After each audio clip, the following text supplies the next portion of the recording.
businesses are shutting down, and it's impacting everywhere. It's not just in Bangladesh, but in Malaysia and our other sister countries around in Asia, as well as in North America. In fact, back in Canada, where my husband came from, the unemployment rate is really, really high still. And, it's impacting everywhere. Now, coming back to the scenario where we were talking about the environment back in Bangladesh, where the government factories and the pharmacies and telecommunication. I think it's quite common when we do a comparison. Here in Malaysia, we're not really a manufacturing country. We're not. We're still exporting a lot of other things, but we're also importing goods as well. So trades are very big here in Malaysia. I think between Bangladesh and Malaysia, we're doing a lot of big trades as well. So the problem right now that we are also seeing in the Malaysian market, similar to Bangladesh, is that some sectors, some businesses, they need to have a quick turnaround. So therefore, they do not have time. And this is all perception. I think it's about perception that they do not have time to train. So therefore, they have to buy talent. Yes. I think that is a little bit selfish. I know I'm going to get into hot soup by saying this. I think that's a little bit selfish because I think as business owners, as businesses who are generating millions and millions upon millions, every year, we have a social contract to be able to help the market, right? And I think by the fact that some of this segment also are looking at importing a lot of other skilled workers outside, that when there are still others here who are waiting to be upskilled and reskilled and upskilled, I think that does not do justice. Right, I'm not quite sure, Mr. Joyner, whether we would be able to see a lot of changes in this lifetime. I'm not quite sure, because I remember when we first started off Dragonfire 10 years ago, we're still talking about the same issue, even in Malaysia, right? And when I was a lot younger, 30 years ago, that we're still talking about the same thing. There's always an influx of bringing in foreign workers into the country. For example, right now in Malaysia alone, where plantation, we are severely lacking in quite a number of businesses in terms of manpower, and especially so in mining, for example. It's not attractive enough. Number one, it's not attractive enough for the local Malaysians to work here. So vice versa in Bangladesh, for example, I'm not quite sure manufacturing is something sexy to the young ones, working in hot condition for many, many hours where it runs 24/7, what work-life balance? The younger ones are looking for work-life balance, right? Yeah. And that's why we have what we call right now the Great Resignation, even though this Great Resignation started off in North America, in US, but I think the spirit of the Great Resignation now, I think it should not be called Great Resignation. Yes, I am coming to just give us a synopsis about the Great Resignation issue.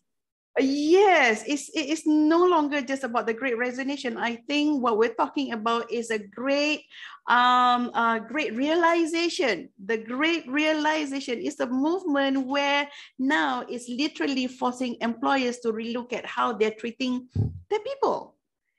What is a fair pay? We're still fighting for fair pay here. And I think a lot of other places, Bangladesh, Malaysia, and our ASEAN country sisters, we're all fighting for fair salary.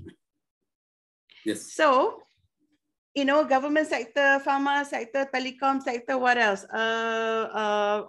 Agriculture, mining, agri-processing, mining, many other sectors. Yeah. Terrible, so, many other sectors. So in this stage of interview, I would like to know about the global employability scenario. how would you define, what is the current scenario of employability around the globe? Right. So before I address that global employability globally, I'm going to just quickly dip back into your particular question about, you know, the young executive, the young talent within Bangladesh, in Bangladesh workforce itself. I think this is where, you know, as a person who is in the job market, we should let me just backtrack a little bit.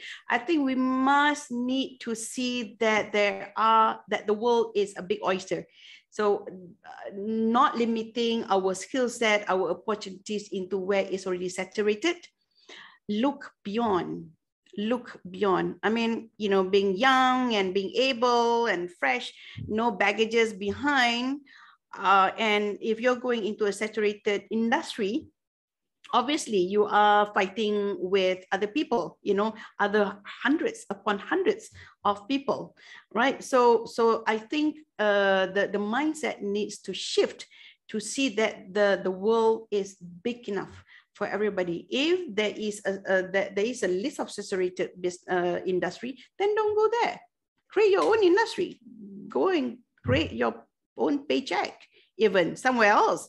Right. So I wanted to say that. Yeah. Coming back to what you call that in terms of global, I also think that, and this is based on you know, the kind of work that we are doing with many associates and clients as well, because we're engaging international clients as well, especially in the ASEAN countries. I think for the past couple of years, we have seen, again, I'm going to touch on the Great Resignation, right? And why the Great Resignation? I think this is a point of reference where a lot of people are hearing. So what is it really? So, you know, a bit of the Great Resignation, everyone knows that it all started a couple of years ago, actually, and by a psychologist by the name of Anthony Claus. Right, so he predicted that there is some point where people will just resign, even without a job security. Why? Because there will be a tipping point in somebody's life where they just say, you know what, I've had it. And that's true enough. I'm seeing it here in Malaysia, you know, because I do a lot of career coaching for those at a C-level as well. They just had it. And not only that, you know, we are working with our counterparts in Singapore, in Indonesia, in Cambodia, even in Vietnam. And these are all new and emerging markets to some segment. They left. And I was surprised, you know, but this is where I think where the spirit of reclaiming life has started since the pandemic. People now realize that it's no longer just about the pay package, you know, about having the job security. What job security? Today I have work, tomorrow my job is gone, you know, because I received the VSS, right? Or being retrenched, company is not making. So what job security nowadays? It doesn't work that way anymore. Yeah. Right. And one of the areas where people just started resigning, and I'm just, you know, reading out from some of my notes here, the lowball salary and benefits. Here in Malaysia, Mr. Joynal, our minimum benchmark of salary, our minimum salary here, according to law, is 1,200 ringgit. So 1,200 ringgit, if you convert that to, I don't know, USD, how much is that? Not much. Not much. It is just about 400-500 USD, which is not much in comparison, you know, to other places. And this is, you can't live with that salary, especially living in the city. And I think it goes the same to everywhere else, even in Bangladesh. There's certain minimum salary threshold that companies are obligated to pay, but you know that that's just not going to work out. You know, they go hungry most days, especially towards the end of the month. And then there's also the poor work-life balance. Poor work-life balance, and people are now realizing that there's no poor work-life, that there's severely work-life balance that they're looking for. And of course, the COVID-19 burnout, everybody was working from home, but there's no work-life balance even. You know, bosses are chasing people to work at 10 o'clock at night. That's just crazy. And people say, you know what, I don't want it. And no advancement opportunities. People are just so burnt out and bogged down. And, you know, they're just ready for a change. I've had it. I'm now ready for a change. If I were to stay, I'm not getting anywhere within this organization. I've worn my shirt. I've gotten a little bit bigger after COVID-19. You know, after the pandemic, it doesn't fit anymore, right? And last but not least is because companies close down. So that is basically where the Great Resignation comes in, where it contributes to the high unemployment rate. And I think this is not exclusive to our part of the world. It has impacted other places as well. You know, even my sister-in-law who lives in Canada, she lives in Toronto. She's been working with the same company for 30 years. Mr. Joyner, 30 years. And you know what?